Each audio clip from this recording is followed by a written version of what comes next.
What's up, everybody? Welcome back to Link Live. Episode 9 today, we're welcomed by none other than Jim Marzullo, founder and president of 10 West Real Estate Group. We go very in depth on this episode. Jim drops his wisdom all the way from starting his career at Chicago Tribune and Metromix, building up to then getting acquired by Grubhub back in 2011. And then we go very in depth on what Jim has been up to the past 12 to 13 years with 10 West and the ecosystem that he's creating there. For those of you that are interested in real estate development, investment, just entrepreneurship in general, you're gonna get a lot out of this episode, and we're super excited to bring you this value. So without further ado, let's hop right into it. And again, thank you, Jim, for doing this. Had an amazing time, awesome conversation, and looking forward to having you on for a second time. So let's hop into it. Link Live, episode 9. Welcome, everybody, to the show. We are back with another episode of Link Live. We are welcome today with Jim Marzullo, founder of 10 West Real Estate Group. Jim, thank you so much for being here. Wow, thank you for having me. Appreciate it. Of course. Good to be here.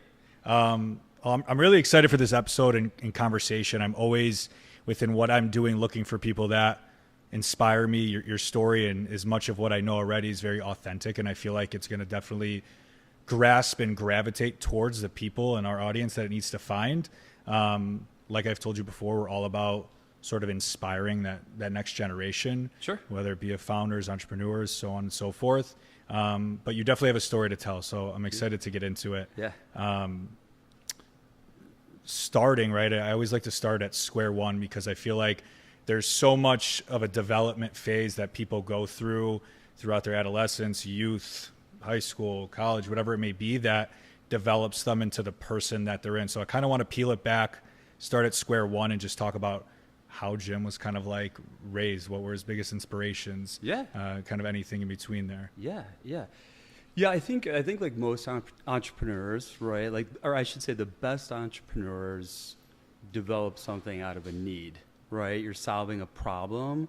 And I like to say, I think it's a personal problem. Like if you experience the pain of a problem, those are probably the best entrepreneurs. They're solving something for a pain that they personally feel, right? And so for me, I think a good motivation for me growing up is probably the way I did grow up, right? So didn't grow up in a family that had a ton of money, right? And so as a creative young person who still wanted the same things that all my friends wanted, right? I had to come up with some ways to actually make that happen for myself. And so I would probably credit my upbringing to pushing me in my entrepreneurial spirit, right? If I wanted something, I had to figure out how to get it. And a lot of times that meant, starting a little side hustle or something to get that skateboard or that bike or something that I wanted growing up. Nice. Yeah. What was one of those first early memories for you? I know you were talking to me a little bit off camera. You were trying to hustle anywhere you could when you were younger. Is there anything that rings a bell? Yeah, I think when I was younger, skateboarding was really popular, and it was like probably the first time that like skateboards became really expensive and they were branded and all this good stuff. And I remember going to my mom and saying, I want this. I think it was a Mark Gonzalez Vision skateboard. Nice. And she said, we just don't have the money for it. And I had these silver dollars that I had collected over time. And I literally, and this is back before internet and how you figured out to do, rode my bike to a place and figured out how to sell those silver dollars Nice. For money. And it was sort of like the first, foray into understanding, like, if you want something bad enough, you'll figure out a way to get it. And I think I, sold my silver dollar collection and made enough money to go fund my own skateboard. Nice. Yeah. I definitely had a skateboard, BMX, bike phase myself. Oh, I yeah. feel like you have to go through it at some point. Growing up, your parents, what did they do for a living? My dad was in technology. So my dad was, and this is, mainframe computers type setup. And my mom cut hair. She was a hairstylist. Nice. Yeah. Awesome. A haircut every week. That's the way to go. That's the benefit of that. I grew up with my grandparents both being hairstylists. Yeah. I remember free access whenever we wanted. Yeah, right? it's great. Cool. You went to DePaul University. I did. Right. Yeah. Undergrad there. You did a master's there as well. I did. I did my undergrad. I was a computer science major. Back in, I was, not to date myself, but that would have been 93 to 97. So there weren't the specializations that there are now. Is pretty much basic computer science degree. And then much later in life, I went back to DePaul and got my MBA in real estate investment and finance. Beautiful. So, yeah. Was there anything that kind of inspired you to take on computer science at the time? Was it just something that you knew would be solid, or did you have a lot of interest in that field? So that's a great question, and I'll answer it honestly. I think like most kids, I think I was not entirely sure what I wanted to do. My dad, being in technology, kind of said, you always have a great career. Technology is up and coming. And again, this is way before the movement that we see now with technology. And so it was kind of almost like a default major for me because I didn't know what I wanted to do. And I said, my dad does it, I'll go into it, and I'll do it. And the irony of it all is I don't think I knew how much that was going to help me in my life moving forward. So sometimes you make decisions directly, and sometimes things happen to you, and you say, "Man, that was a stroke of genius that I didn't know about that pointed me down the right path in my life." That's actually interesting. It's refreshing to hear because I feel like 100% of what you hear now, or at least on social media, is people feeling like they wasted their college degrees or that they're meaningless. Yeah. So especially at a time like that where computer science maybe wasn't the most sought after because people didn't understand the vision or future of technology. It's interesting to hear. Awesome. Post-grad, you went into the workforce, right? Yep. You told me you got a job in tech consulting right out of the gate. What was that experience like? What was kind of an awakening to you that maybe weren't expecting in terms of the more so real life? I got a computer science degree and came out of school in 1997 and decided to go the consultant path. So I was a technology consultant for a small kind of a boutique firm, and I think it was also again something where it was a great path for me because sometimes when you go down that consulting path, you market yourself. You don't want to be on the bench, and so it was for me. It was a great proactive career. I also had an opportunity to go several places where certain people start their career. Maybe they spend a few years in one spot. I had a chance to see a couple different places early on in my career, and then ultimately that consulting career led me to my next job, which was to go full-time and work at Tribune Company right here in Chicago. Awesome.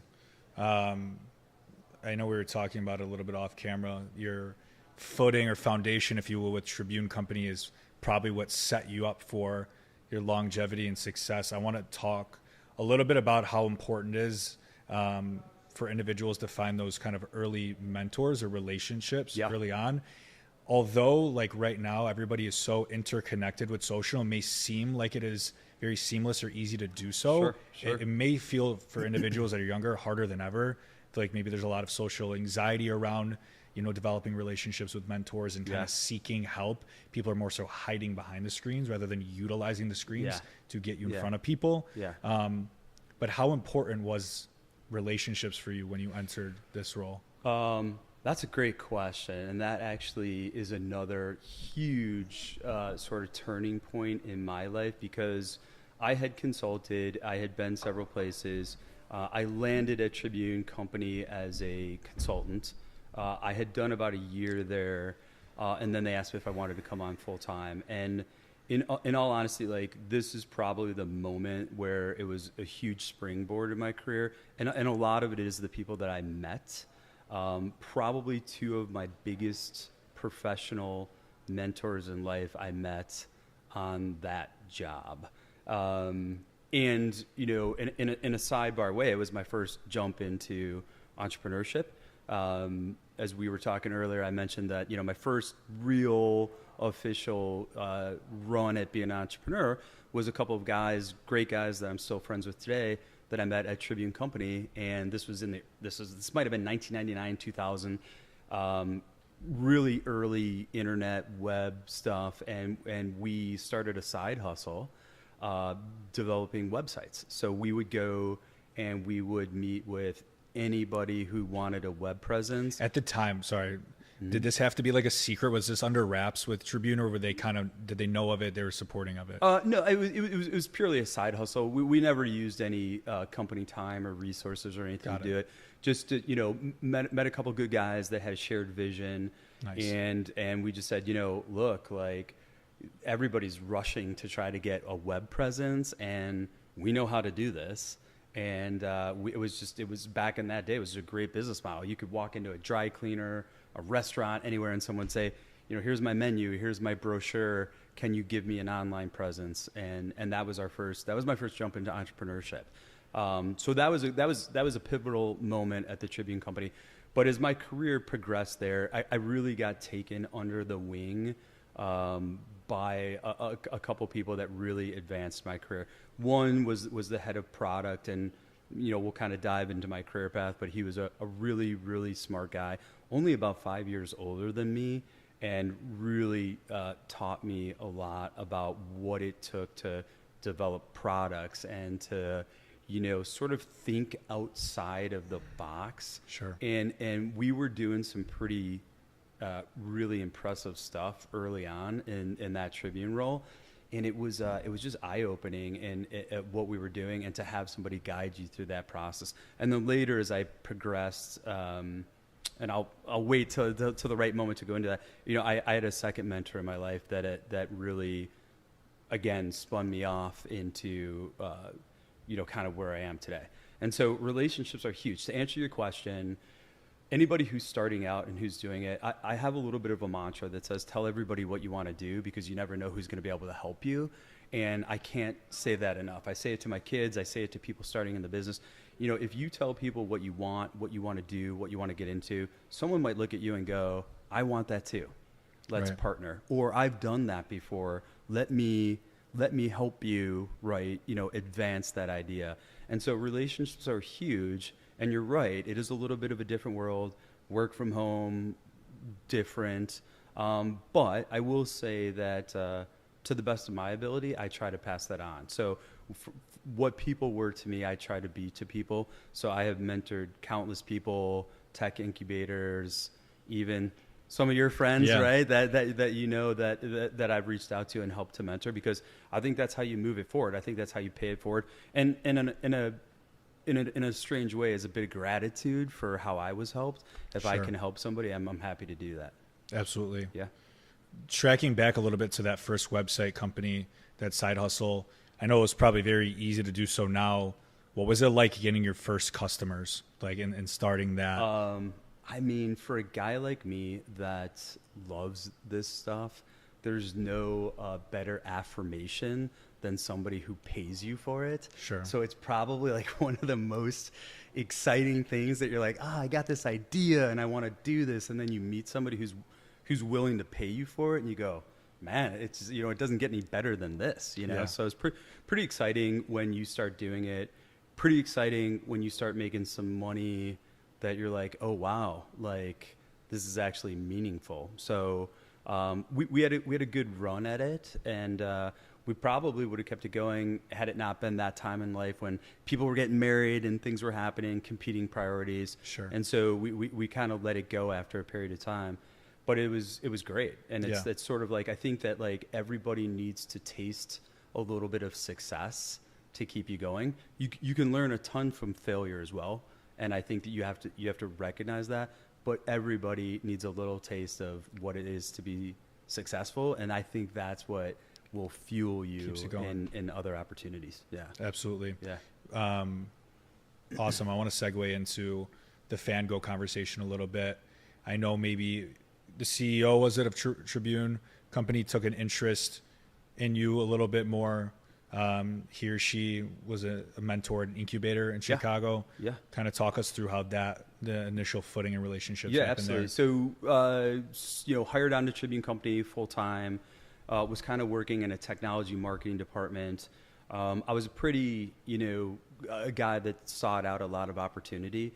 And at the time, Tribune, I'll kind of back this up even before Fango. Okay. Where I really cut my teeth was an opportunity called Metromix. And so Metromix, for anybody who, not to date myself, but goes back to the early 2000s. Metromix was an entertainment website that was fueled by the content that the Chicago Tribune newspaper provided it. And it was really, really popular here in Chicago. It spun off other newspapers like the Red Eye that some people might be familiar with. And I happened to be in the right place, the right time, kind of a theme for me, or maybe I just had my eyes open and was looking for it. And I got tapped to run the national expansion of Metromix. This is probably like my biggest jump into a real startup. So Tribune Company and Gannett Company, which is a huge company as well, owns the USA Today, said, we're going to form a joint venture, a very large startup, a very well-funded large startup, and we're going to spin off employees to run the national expansion of Metromix. And so as I was probably, mid-20s at the time and led that project to run the national expansion of Metromix. So we took it from Chicago and we launched it in 64 cities nationwide, partnering with some major newspapers, the LA Times, newspapers in New York. We used their content to create almost repurpose it and create a whole new product. And that was a phenomenal experience for me. Again, led by one of my biggest mentors. And it was just again, a great jump into, I like to tell people that's where I cut my teeth as a real entrepreneur. And it was great. And it was a really, really great experience right up until the moment that Tribune Company filed bankruptcy, if anyone remembers that. And when Tribune Company filed bankruptcy, we all kind of knew that it was the end of the road for that. And this is kind of what I mean about identifying opportunities and maybe setbacks in your life and saying, it was a great run, it got me this far, it's not going to last forever. And at that time, I sort of worked my way up to the number 2 person at Metromix. The second biggest mentor in my professional career was the CEO of Metromix. Wonderful person, very smart woman. And I remember approaching her and saying, what are we going to do? This isn't going to last forever. And at the time, again, entrepreneurship was very, very new, very early in Chicago. We're talking, at this point, probably 2008. And she was mentoring for tech startups, which are back, now there's a bunch of them. Back in the day, it was very rare, like these tech incubators. And she said, why don't you come with me? And we're going to go to demo day, and I'm going to introduce you to a bunch of companies that are pitching their idea. And I went to that demo day, and I listened to 10 pitches. Really exciting day for me. Great young entrepreneurs, pitching their ideas. And there was a company called Fango. 3, again, really smart guys out of, I think, Georgia Tech. And they were pitching their idea for Fango, which was a mobile ordering device, which, to rewind time, like unheard of at that time. We all order our food, Starbucks, everything's done mobily now, unheard of back in 2008, 2009. And I really liked the idea. The business model was you could order a beer and a hot dog in a stadium and an arena, and you don't have to wait in line. And I thought, as a technology fan, as a sports fan, like, it really spoke to me. And I remember approaching the founders after the event and saying, hey, I'm looking for a new opportunity. If you're looking for senior leadership, I'd love to join the company. And that is how the next chapter of my life began. Yeah. Awesome. Do you remember some of those founding stadiums that they got the product into? So, as every entrepreneur knows, you wear several hats. And so as that story evolves, I joined the company as COO. There were some challenges with funding. There were some challenges with it being a real prototype, and we kind of restructured. And then I assumed the role of CEO. We staffed the company with some developers. We built an actual real working prototype that we actually could now go and sell into stadiums, arenas. One that jumps out at me was the KFC Yum Arena in Louisville. I just remember it because it was, as an entrepreneur, I was installing, the device behind the counter. I'm taking orders in the stand, and it's like you do anything to sell your idea and to pitch your idea. So this was more of like a device, like product POS. Well, than a digital application. Well, actually, what was unique about Fango is that we were one of the first mobile applications to tap into point of sale systems. So we, at the time, we tapped into Radiant and Micros, which are two of the biggest point of sale systems. So we did have to do a little bit of configuration to get it to work with the point of sale system. But even back in those early days, you could order a beer and a hot dog from your seat and push it right through to the point of sale system. But yeah, the KFC Yum Stadium stands out just because I just remember wearing a Fango t-shirt and, working the crowd and working the concessions and delivering food and doing all that to kind of sell our idea and pitch our idea. Yeah. Everybody was on the ground level at the time. Yeah. That's awesome. Yeah. You had mentioned there was some issues, right, when you were under the COO position. Talk us through some of those like early failures that you experienced with the company and how the founding members and yourself kind of overcame those aspects. Yeah. I think the first thing is like everybody, you have an idea, you need to generate buzz around the idea. And the founders did a great job generating that buzz, but it takes money, it takes technology. And, when I kind of came on first as COO, we were in a fair amount of debt. We were not necessarily a functioning, working piece of software per se. And, it took raising capital and bringing on investors. Sure. Stuff that, while I would like to think of myself as an entrepreneur at that point in my career, I was either self-funded or I had the backing of big investors, Tribune and Gannett. I never really had to worry about raising money up until that point.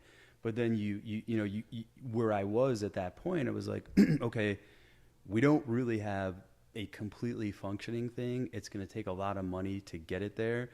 And we looked around the room and we go, who's raised money here, right? Yeah. Which is a very tough part of being an entrepreneur if you go down that path.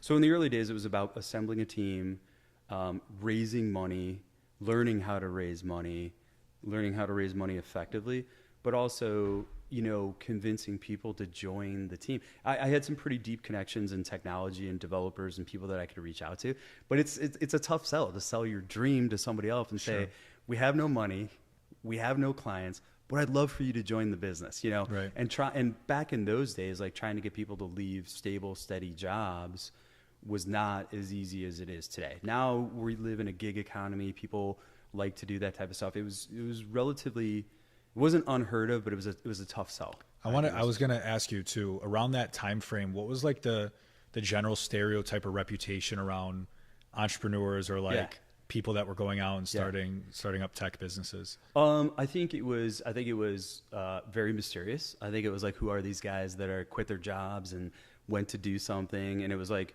it was scary for me too. I think it was generally a scary idea. I think it was also tougher to do in Chicago. I think Chicago's come a very long way for entrepreneurship, and it's, there's a good community of people and investors and all kinds of stuff. But back in those days, it was probably like New York or Silicon Valley where that type of stuff was happening. It was very new here. So I think we were looked at kind of like big dreamers that maybe, people thought that'll never work, type of things. But every idea starts that way, right? And so for anybody who's ever had an idea and it's your idea and you're passionate about it, you're going to meet 100, 1,000 people that tell you you're crazy, it won't work, it's been done, whatever it is. And so like, I think that the chemistry of a young entrepreneur, you have to believe in yourself, and you gotta have some thick skin, and you gotta be able to muscle through that. Absolutely. Yeah. Okay. So you guys start to get funding back and going. Yep. Now time to flip the script, right? You get promoted into a new role. Yep. Talk us through that phase, right? Because you don't just land, and I know at the time Grubhub was a smaller company than they are now, but you don't just land a Grubhub acquisition from doing nothing. So yeah, so this is the next chapter, right? So I assume the role of CEO of the company. We go off on a fundraising campaign because we think we have something, and we think that we really can provide value to people. Like we got it to a point where we had working prototype. Now it's about like we got to bring in capital to keep going. So like every other person, you sit down and you go, who do I know who will give us money, right? And in a roundabout way, in my experience at Metromix, we had some relationship with the Grubhub founders, and thought that there was great synergy between what we were doing and what they were doing, and maybe they'd be interested in investing in this or being a customer. And this ties back to tell everybody what you're doing, because you never know what path it's going to lead you down. So I remember it to this day. I remember it vividly, reaching out, trying to get a meeting with them, telling them we have something that they might be interested in. I think that one of the founders also might have been doing some mentoring and had a relationship with our founder. And so we got a 3 p.m. on Friday, come in and pitch your idea meeting, which if anybody wants to read between the lines there, like we are the last meeting between you and your weekend. And it wasn't a good feeling or a good sign going into the meeting, because you're like, they're throwing me a bone. They'll take a look at me at 3:00 on Friday, then they'll go home and forget about us, right? Like that was kind of the feeling that I had going into it. But it would also tell you, it fueled my desire to go in and really knock out that demo, right? And so at that time, we go in seeking an investment. We set up almost like a mock restaurant where we're ordering food from our phone, and we've got a little point of sale system, and it prints out the ticket. And I remember, I think one of the founders was in the room, maybe 2 people in the room. And, we did the demo a couple times, and then it was like, hold on, like we're going to bring some more people in the room. Yeah. And it was like, you started to get that feeling where you're like, I think they're interested. Right. And so I'm thinking, I think we might get an investment out of it. So I think we were there for a couple hours. There's probably now 10 or 15 people in the room, and we're doing the demo multiple times. And it was like, this feels good now. From like walking into the meeting thinking, where am I going to go with this next? You're thinking, nervous. I think that they really are interested in it. So 5:00 Friday rolls around. Everybody goes home. I go home. I tell my wife, I think it went well. And then one of the founders of Grubhub reached out to us on a Monday. We were at an office space. Our lead investor was a company called Sandbox. They had a warehouse office space in what is now Fulton Market, which wasn't back at the day. And I remember the founder coming over, having a conversation, and he said, we're not really interested in investment. And you go, like, that's so deflating, right? And almost like past that point, like I don't even know if you're hearing anything. You're just thinking about like the next person. But then the next thing was like, we are interested in buying you. Wow. And you go, wow, like that's really interesting. And I think in the course of like every entrepreneur's life, like you have to make some decision about that, right? Like, if you get to that point where somebody is interested in buying you, and trust me, I've probably played this back in my mind a million times, more so when I walk around today and everything is mobile ordering, and I go, what if I didn't sell? Yeah. What if I would have stayed, I had the technology, I had, and you can play that game with yourself, but you got to make the right decision with where you're at. And ultimately it took a few months to negotiate the deal. But we ended up selling our company to Grubhub. Grubhub was relatively small office on the corner of Elston up here, and maybe 40, 50 people tops. We sold our company to Grubhub. All of the employees came over to Grubhub. We were all Grubhub employees. This was back in 2011. This is probably now 2009, 2010. Okay. Something like that. And then I ran operations for Grubhub for a couple years. We rolled it out to, 15, 17,000 restaurants. We kind of changed the strategy a little bit. Grubhub had, back in the day, it was more mom and pop restaurants. It wasn't Chick-fil-A and all these other things. So what we realized, and another good thing for entrepreneurs to realize, is sometimes you have to adapt your idea. We built the whole thing around tapping into Micros and Radiant and all these point of sale systems. Well, at the time, Grubhub had the local pizza place or the local coffee shop. Sure. They didn't even have point of sale systems. So we ended up with Grubhub developing our own device that we could put in restaurants. So I remember buying unlocked Amazon Fire tablets or Kindle tablets and putting our solution on there, locking them down. We developed packaging and everything and shipping these things out to restaurants.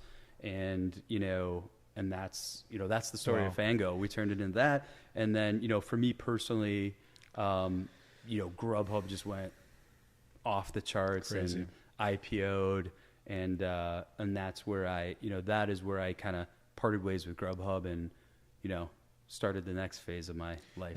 When you guys were contemplating to sell or not, was it like an automatic, unanimous, like, yeah, let's get out of here, let's do this? Or was there a little bit of like one guy didn't want to, one guy was all for it? What were the pros and cons you guys were weighing in at the time? That's also a good question. So to understand the timeline, it was pretty quick. It was basically right around a year or so from when you're like, we're in debt, we have no money, we don't really have a working prototype, we're 4 guys in somebody's basement, and you're like, what do we do? To now having an offer on the table to buy your company. And so I would say that, kind of looking back at the feeling of it, and again, not knowing where mobile ordering was going, right? I think if we would have known how big it would have been, I think there would have been probably a little more pushback or opposition to it. Yep. But I think we viewed it at the time as not almost an acquisition, but because of where Grubhub was at the time, it was almost like joining forces with a bigger startup. More of a so merge. I don't know that we looked at it like we're selling out to the man or we're selling out to a big corporation. I think the way it was pitched to us and the way that we received it is like, what could we do together? We're better together. We have the restaurants, we have the infrastructure, you have the technology.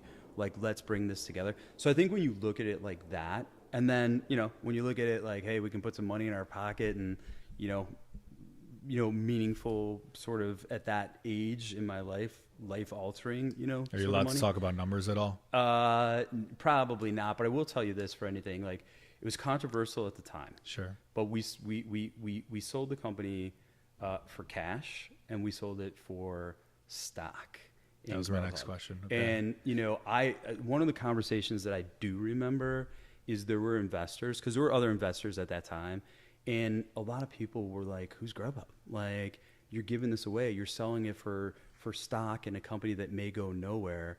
And that was a valid concern, but it was probably that's where the payoff was, sure. Right? The cash was good, and it was nice to put cash in your pocket, but being able to sell a company for stock and then have Grubhub do what Grubhub did, that was good. That was decent for everybody involved. That's worth it. And so, 2 years later when they IPO'd, anybody who was a naysayer was like, great idea, Of course. But a crystal ball will do that for you, right? So nice. Yeah. So there wasn't really any of those like stories where you hear of a lot of like, I sold to private equity and then they kept me on for 5 years and it was hell because they made me do X, Y, and Z and stuff. There wasn't anything similar to that where Grubhub was then working Jim and the other 3 founding members tirelessly to figure this out. I think over time I've softened my position on it a little bit. Yeah. I think I will say to any person who's in that situation, you can't get too euphoric about the sale of your company where you forget the specifics of it.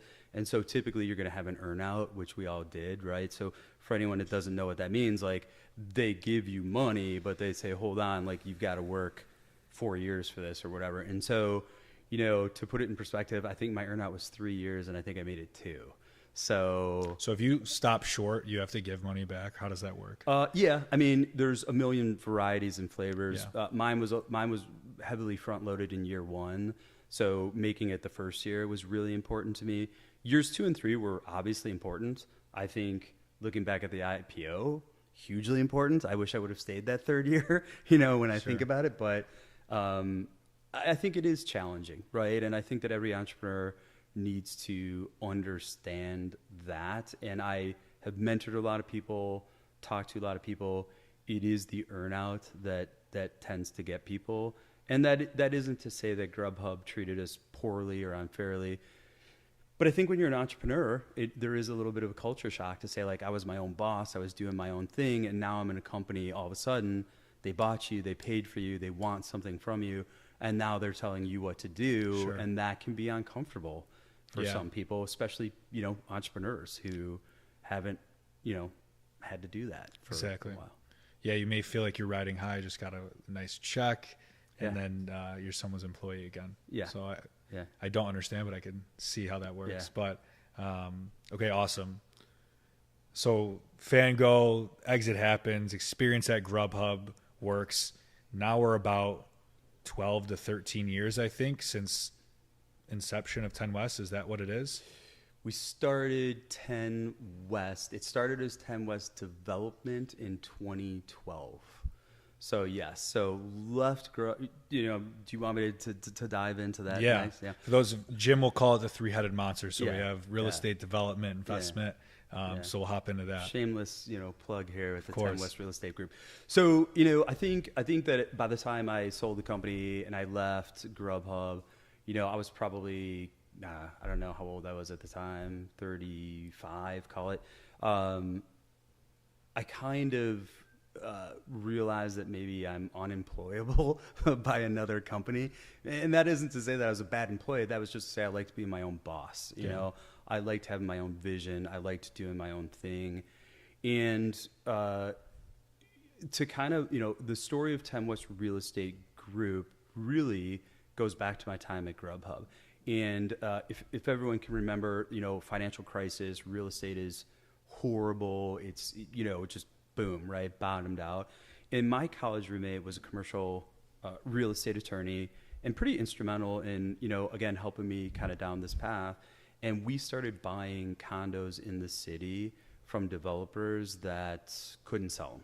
So here's a 3-flat that was meant to be 3 condos, condo quality, and they can't sell them because there's no condo market, right? The whole real estate market is bottomed out. And so part of being an entrepreneur is being opportunistic as well. And so we were in a position where we could buy those properties, and it was great, right? Like, here we have a brand new, 3-flat in Wrigleyville or whatever. And I really liked that. I really think that was pivotal for me, now married, now family. I think we just had my youngest. I have 5 kids. And it was like, you start to think about things differently. Like, when you're an entrepreneur, you're running around, you're working 1,000,000 hours. Like, maybe this idea makes it, maybe it doesn't. And I think at that time in my life, I was looking for something more stable. Like, I started to think about my family and legacy and cash flow and, things that you're young and wild, you don't think about. And what if something happens to me? Like, what's going to happen to my family and all this other stuff. And then through some family connections, a family member who was a home builder and was really more of a construction guy and said, hey, like, nobody's built homes in years, financial crisis, but I'm sitting on a couple lots. I can teach you how to build houses, but you got to run the business, right? Because I'm not a business guy. And I said, I'm not doing anything. Like, let's go. Like, like for a guy like me, it's like, let's start something new. Let's do it. And so he was kind of more of a onesie twosie home builder. We went down this path. We started building single family homes in the west suburbs of Chicago. Started with 1, 3, 5 a year, in a good year, almost 10 a year. And, I became the president of the Home Builders Association in Chicago. I sort of just went full into it. And that was the inception of 10 West Development. So 10 West Development was a home builder, for lack of a better way to describe it. And that was great, and I liked it. And again, like everything in life teaches you something that you'll carry on to the next phase of your life.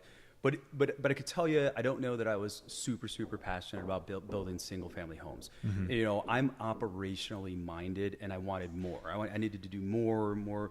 You know, it sort of like didn't really. While it taught me a lot of good things, I wanted more. And so go back to maybe 2017. Now I had some 3 flats in the city, but I was very passive. 2017, I bought my first suburban apartment building in the hometown where I grew up. 20 units, completely destroyed. A friend gave it to me and said, "This is perfect for you. You have the resources to gut rehab this and redo it." And I go, "Great, like something new, right?" And so I went in, I gut rehabbed all 20. I released it. At this point in time, we had started our own brokerage, so we had our own Illinois licensed brokerage, and I released it, and I put new tenants in there. And honestly, to be honest, I was going to sell it, and then I go, "This is awesome. Like, there's a good business model here, right?" And so I kept it. And then I started doing, then I bought a 28-unit building in another suburb of Chicago, and I gut rehabbed that, and I released it, and I go, economics are great. And I I was sort of always a businessman at the heart of it, and I go, I really like this. I really like what it provides for my family, cash flow. These things are going to appreciate. I've got 5 kids. This will be a good something for them. And I just went full bore into it. I stopped building. I built my last house I built for a couple more years, and then I just started buying apartment buildings. I started, I had this really, this is pre-COVID, and I had this idea that these suburbs of Chicago are pretty viable. People are living there right on a rail system, and I started buying up all these apartment buildings along the train tracks and in, Elmhurst and Downers Grove and LaGrange and all these, really nice suburbs. And then, like everybody does, I looked up and I go, oh my gosh, now I got to manage all these properties, and, being the guy that I am, I interviewed a couple people because I thought, I'll be a real estate investor and I'll do what I do. And I got the development arm. I had 10 West Development. And then, I interviewed people. And I just thought to myself, nobody can be a better fiduciary back to this investment than me. I trust me to do it. And that was the start of 10 West Real Estate Group, which we folded 10 West Development under it. It was the licensed brokerage, and it was now a property management company. So now I had this sort of vertically integrated brokerage, management company, development arm. I'm off to the races, and I just started buying as much as I could, buying stuff all over the suburbs, gut renovating it, and really, things were great. And then, interest rates went up, people pulled properties off of the market, and it was a lot harder to buy.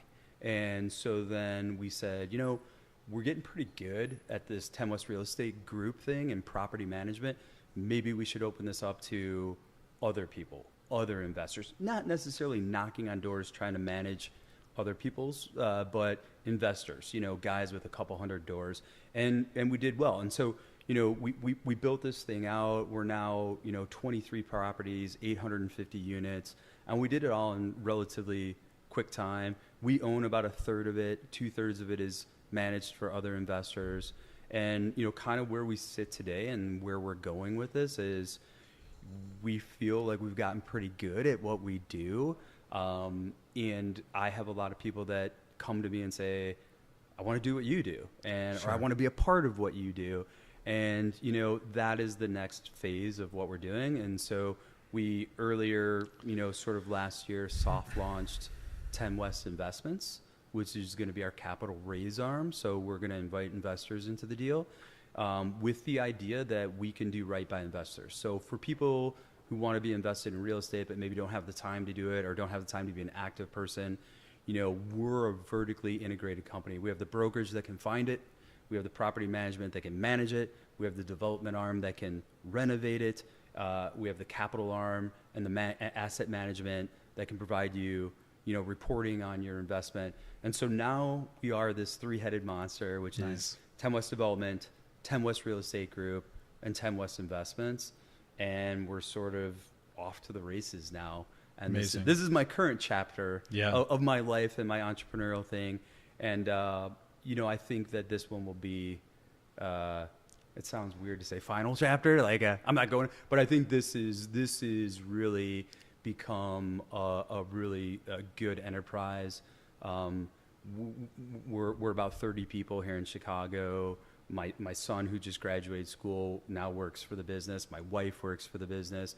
And it's just a really great thing that we've built that, is investment focused, but also a good company that provides opportunity for people, Sure. provides opportunity for my family. And so it's kind of the culmination of like everything that I did, but now I feel like it's robust enough where I can provide for other people. And it just kind of feels right, feels good. Yeah. It's that full circle for you. It's the longevity play, Yeah. that security, but you could ride it out as long as you want to. Yeah, absolutely. To backtrack a little bit, what does 10 West look for when they're going out to seek or purchase a new property? Yeah. Is there any key factors that you guys are like, these are non-negotiables, has to have these things, certain areas or locations? What does that makeup look like? It's a great question. And so I'll kind of answer this in two ways. When, I look for generational assets, right? So my thing is great cash flow, but also something that's going to appreciate. You're going to keep it in your portfolio. Maybe you sell it, maybe you don't, but it's, these are things that will create a legacy for your family, right? And so the balance between creating good cash flow and also legacy is what we look for. So we do look for value add opportunities, and value add can mean a couple things, right? Sure. So I look for things that are either run inefficiently, and I go in and I say, with my operations and my vertical integration, I can just immediately day one improve the performance of that property, right? So, and that, that is a key component. We're very technology heavy, always looking to innovate. We use a lot of offshore resources to do it. We have a very non-traditional, innovative way that we go about doing it, and it allows us to be very efficient and run properties efficiently.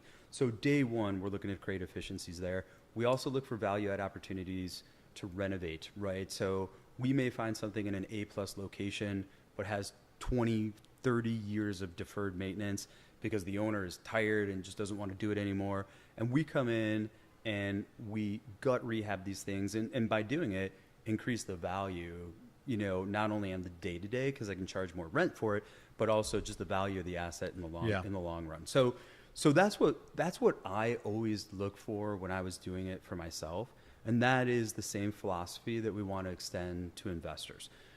There's a million real estate investment companies. Probably a dirty word for it is syndications, right? And we're trying to distance ourselves from that a little bit, right? And so in a typical syndication, you go in, you buy a property, you bring investors in, you sell it in 5 years, and you hope to provide a good return to your investors. And that works, and there's definitely a marketplace for that. It's just not what we're trying to do. We're trying to align ourselves with investors that feel the same way about real estate that I do. People that are relatively successful in their own career, but they're looking for generational assets, right? So they're not worried technically about the 5-year horizon. They're looking beyond that. They're Sure. looking at 10, 15 years. And of course, yes, they want everything that real estate gives them, cash flow, depreciation, which helps shelter income from, taxes. But also, something that says, hey, if we hold this property beyond 5 years, what does it look like in 10? What does it look like in 15? And that is where I think if you're willing to do that and you're willing to take that ride with me, that is that thing that's going to be really big at the end. Now, that isn't to say that we don't actively manage them, and maybe we look at a property. I have a property now that I've owned for 8 years, and I go, you know what? I think that it's time to sell that and move it into something else. So we'll make active decisions, but we don't really put that pressure and that time horizon on it. And we're looking for investors that kind of share the same philosophy that we share. Absolutely. Yeah. With these investors, it may depend per project. Is there a minimum amount of capital you're looking for someone to get involved? Yeah, that varies by deal, right? Okay. And I think for anybody who's raised money and done something, you want to keep your cap table small, relatively small. So you are looking for people that can write sizable checks.